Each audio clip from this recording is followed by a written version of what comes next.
What's going on, guys? Welcome back to the PT Coffee Cast, brought to you by The Movement. My name's Dalton, and alongside me today is my beautifully bearded friend, William. William, how are we doing today? Doing good, man. Excited to dive into this coffee because last week we were on our other podcast, Move Local, and we had some sample of this, and it's phenomenal. Yeah, shout out to 7th Coffee in Brantford, Ontario. We are drinking their hijacked blend. As Will pours it, oh, it's the best sound. Fill my cup up, bro. And I'm highly caffeinated already, but I've been skipping out on the coffee the last couple of weeks, so I knew that I needed to do it this time around. And I hit record, We got this. so we're I good know to we go. can do it. Now we just got to figure out how to hook the audio to the video, so the video episode has the high quality audio, which we were trying to do last time. This is all learning process, my friends, but we're getting there. If you guys want to check out the video episode, head over to our YouTube page, The Movement PTs. We're going to start uploading these video podcasts there, so you guys can see our beautiful faces outside of hearing our beautiful voices. But we're back this week, and we're going to hit you with our first Espresso Cast episode, the new version of it, which is essentially Will and I are going to answer a question from you all over a cup of coffee and try to give you our best answers. So we're going to kick it off this week. Your phone's locked, so I'm going to have to try to remember this guy's name, but Here, I'll open it. as you bring it up, we had a question. I think it was Justin? Jake. Jake. Yeah, shout out to Jake. He's just going into physio school, I'm pretty sure at Wichita State. So he hooked us up with a question that I thought was really good and we're going to touch on. And the question is, how would you recommend dealing with the fact that PT school education is outdated? Outdated? What?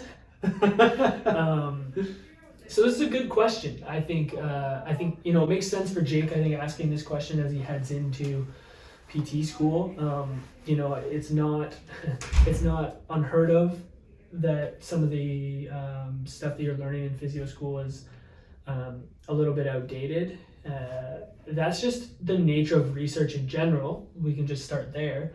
Is like a lot of times the research follows well after clinical practice has already been applying some of these things. So I think that's kind of one thing. But yeah, we dealt with this throughout physio school, and I think that was one of the big drivers of this podcast originally, was to bridge the gap between what we were learning in school and what we were hearing about clinically, right? And I think, we were talking a little bit before we recorded on this question, because it was a good question. And you had a good point that I want you to share, and I think it's a good place to start for people to think about. Yeah, because I think it's important to actually just point out that it is good to recognize that a lot of it is outdated.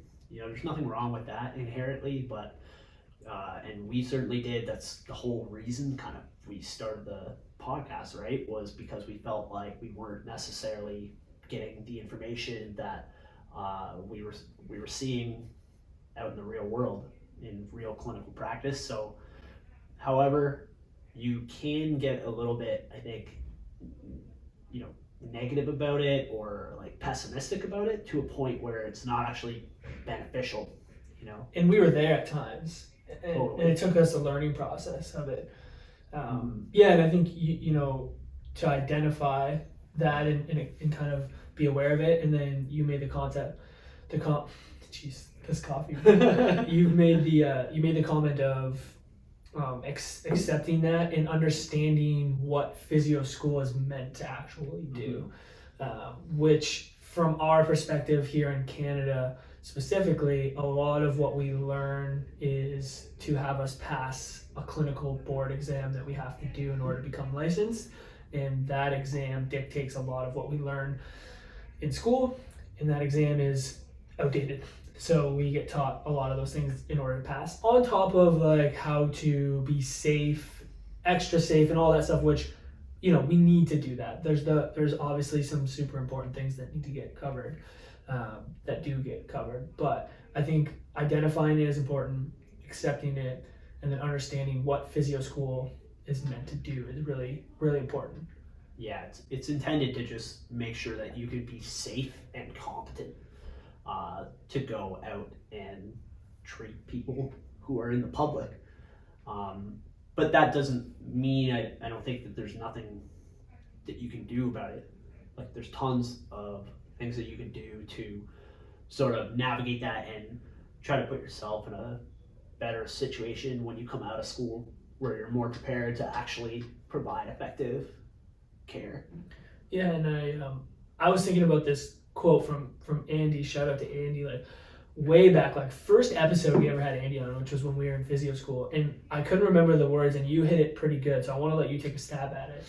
Well, I can never really hit it on the head, you know. We'll have to play the clip. I know I have the clip cut, but give it a shot.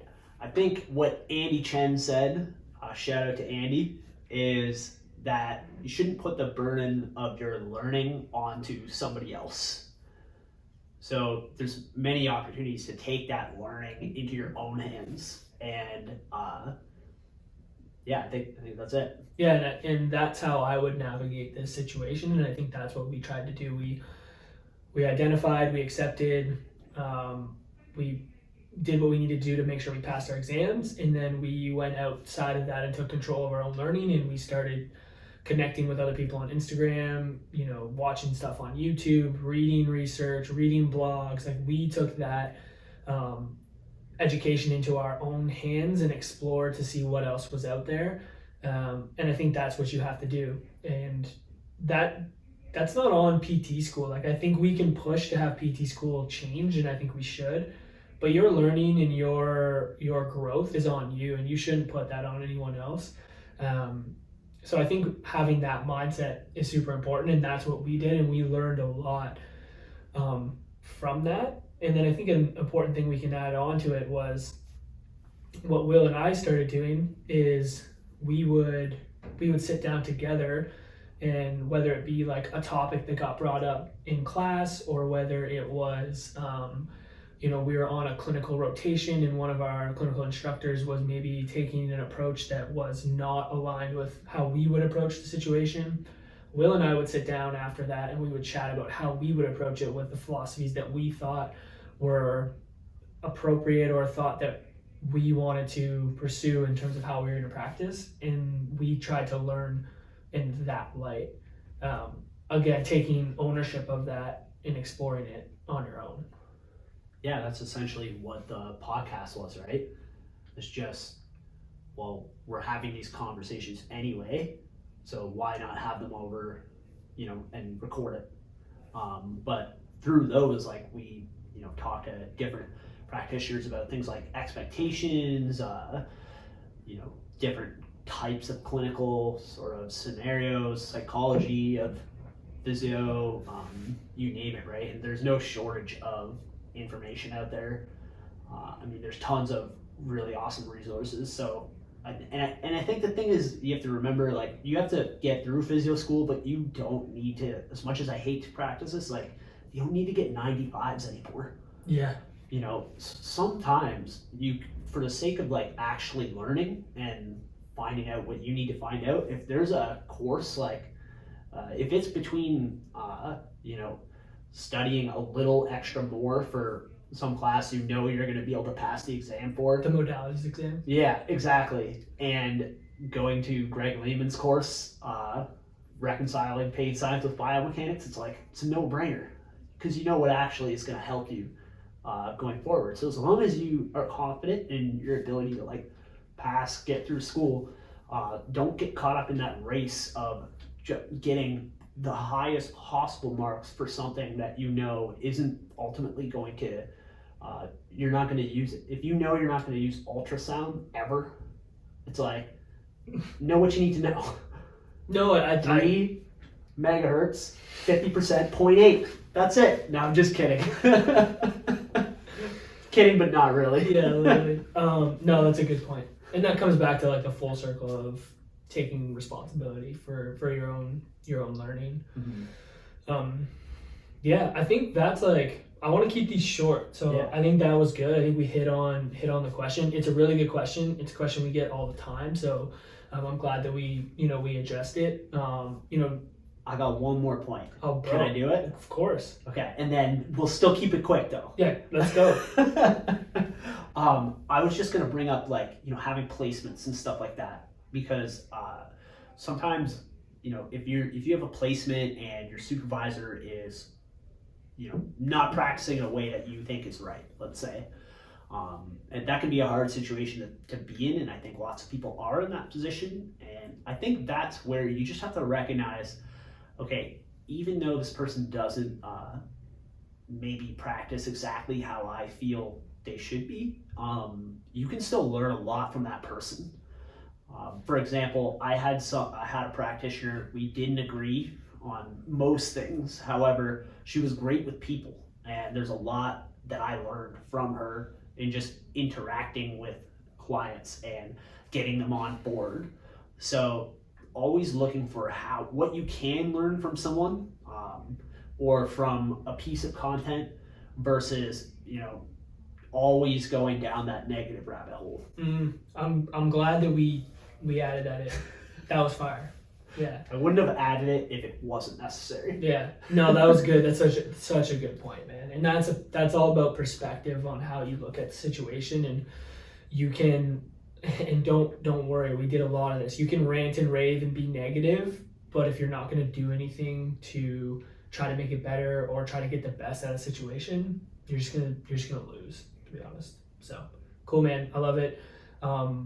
Jacob, thanks for the question. Appreciate it. Great question. Guys, keep firing your questions in. We'll put some more posts in the story, but DM us if you have any questions that you want us to hit on these episodes. I enjoy these, and I think we get a lot of the same questions, so if we can pick some of those and make an episode on it, I think it's hype. So make sure you're following us on Instagram, at PT Coffee Cast. Subscribe to the podcast on all podcast platforms, and subscribe to our YouTube channel so you can see our beautiful faces on these video episodes as we continue to dial them in. Yeah, that's all we got today, guys. Hope you enjoyed this episode. Cheers.